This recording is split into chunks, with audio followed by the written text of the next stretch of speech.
ఇప్పుడు వారు చేస్తేనేమో వారి విగ్రహాలు పెడితేనేమో వాళ్ళ విగ్రహాలు పెట్టేసి వాళ్ళ దొరసానమ్మ ఫోటో పెట్టుకొని విగ్రహాలు పెడితేనేమో తప్పలేదు. మేము స్వచ్ఛమైనటువంటి తెలంగాణ ఆడపడుచు తెలంగాణ ఒక పద్ధతి పరంగా ఉన్నటువంటి మా చెల్లెల పేరు ఉండే విధంగా మేము విగ్రహాలు పెడితే మా విగ్రహాలను తీసి గాంధీ భవన్ ఇస్తాడు ఆయన. ఇప్పుడు ఒకటి చెప్తున్నా, బతుకమ్మ అనే పేరు మీద బతుకమ్మ చీరల పేరు మీద చేసిన దోపిడీ సరిపోదా? వాళ్ళు బతుకమ్మ గురించి వాళ్ళు వస్తేనే బతుకమ్మ వచ్చింది, దొరసానం మొత్తంగా బతుకమ్మ వచ్చిందా?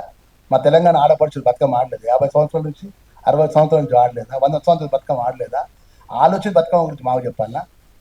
ఇవాళ మేము చెప్తున్నాం కదా, మేము ఏది చెప్తే దాన్ని ఒక కోణంలో దాన్ని నెగిటివ్ కోణంలో మాట్లాడదా?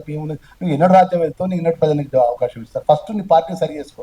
ఇష్టం రేపు 3 సంవత్సరాలు రాబోయే 3 సంవత్సరాలు ఎన్నికలనే కదా, నీ పార్టీ ఉంటుందా పోతుందా, బీజేపీ కలుపుతారా అది తెలుసుకో ఫస్ట్. అది తెలుసుకున్నాక మాట్లాడితే బాగుంటుంది. నువ్వు ఇంకా రాజ్యం ఎక్కడికి పోతావు, నువ్వు రాజ్యం వెళ్తావు, మా ఇక్కడ ప్రజలు అందరూ చూస్తారు కదా. రేపు మేము చెప్తున్నా కదా, నేను ఒక సామాన్యమైన కాంగ్రెస్ పార్టీ కార్యకర్తను, ఓడినా గెలిచిన ప్రజల మధ్య ఉంటే ప్రజలు నాకు అవకాశం ఇచ్చినారు. మేము 2 సంవత్సరాల మేము ప్రజల మధ్యలో ఉంటున్నాం, ప్రజలకు అందుబాటులో ఉంటున్నాం. మంత్రి అయిన తర్వాత ప్రజల కష్టసుఖాలు తెలుసుకుంటున్నాం, నేరుగా ప్రజలతో మాట్లాడుతున్నాం. మా ముఖ్యమంత్రి ఈ రోజు పోయి కాగితం పట్టుకొని పోతే సామాన్యమైన వ్యక్తి పోయి రేవంత్ అన్న అంటే ఆగి కాగితం తీసుకుని ఉంటాడు. మీరు 10 సంవత్సరాల లోపల మీ ముఖ్యమంత్రి ఎవరైనా సామాన్యులు కలిసిందా? సామాన్యులు టైం ఇచ్చిండా? సామాన్యుల విషయం చెప్తే విన్నాడా? మా మీడియా మిత్రులు ఎవరైనా వ్యతిరేకంగా మాట్లాడితే బతకనిచ్చిందా? మా మీడియా మిత్రులు ఎవరైనా వ్యతిరేకంగా కాంగ్రెస్ పార్టీకి అనుకూలంగా ఉంటామని అడ్రస్ ఉండనిచ్చిందా? మేము కాంగ్రెస్ పార్టీ కార్యకర్త ఊళ్ళో ఉంటే మేము మా కరీంనగర్ జిల్లా కేటీఆర్ వస్తున్నాడే 4 గంటలకు వచ్చి పోలీసు వాళ్ళు అరెస్ట్ చేస్తున్నాను.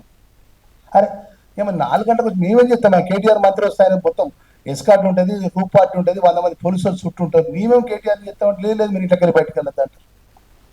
ఈ విధంగా రాజ్యాన్ని నడిపించింది 10 సంవత్సరాలు. దోసుకున్నారు, దాచుకున్నారు, రాజ్యం ఏరింది. ప్రతి వ్యవహారం వస్తే 50% షేర్ తప్ప మీకు, నేను హైదరాబాద్లో భూముల గురించి వస్తే 50% షేర్ రాసిస్తే తప్ప ఎన్ఓసులు కానీ గిన్ఓసులు కానీ రెగ్యులరైజ్ చేయకపోతే.